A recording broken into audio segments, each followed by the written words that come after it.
తమిళనాడులో దీపావళి రాజకీయాలు టపాసుల్లా పెలుతున్నాయి. Deputy CM Udhayanidhi Stalin comments తో రగడ మొదలైంది. దీపావళిని విశ్వసించే వారికి పండుగ శుభాకాంక్షలు అంటూ ఉదయనిధి స్టాలిన్ ఒక సభలో చేసిన వ్యాఖ్యలు తీవ్ర దుమారం రేపుతున్నాయి. వేదికపైకి రాగానే చాలా మంది తనను విష్ చేయడానికి పూల బొకేలు, పుస్తకాలు పట్టుకొచ్చారని చెబుతూ తనతో ఏం చెప్పాలో వారికి అర్థం కాలేదన్నారు. ఇక దీపావళి శుభాకాంక్షలు చెప్పాలో వద్దు అని తటపటాయించారని పేర్కొన్నారు. అందుకే దీపావళి నమ్మే వారికి శుభాకాంక్షలు అని కామెంట్ చేశారు ఉదయనిధి. ఇక తమిళనాడు డిప్యూటీ సీఎం ఉదయనిధి వ్యాఖ్యలపై ఆ రాష్ట్ర బీజేపీ నేతలు తీవ్ర స్థాయిలో భగ్గుమన్నారు. హిందువులపై వివక్ష చూపుతున్నారని మాజీ గవర్నర్ బీజేపీ నేత తమిళసై సౌందరరాజన్ విమర్శించారు. CM Stalin, deputy CM Udhayanidhi Stalin ఇద్దరు హిందువులకు క్షమాపణలు చెప్పాలన్నారు.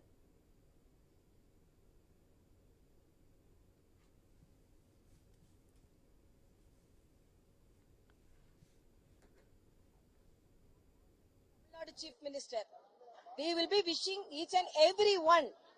I condemn the Tamil Nadu Deputy Chief Minister for wishing the believers Deepavali.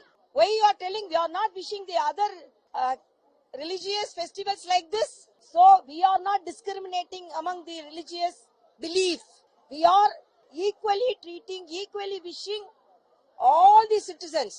Even the India Alliance partners who believe in the Hindu religious ideology, who believe in the culture of our country, should condemn your allies partner DMK, Stalin and Udayanidhi. How can they come and beg for votes? Your state people really celebrating Deepavali. So this type of discrimination cannot be accepted in this country. So I strongly condemn the Chief Minister and the Deputy Chief Minister for not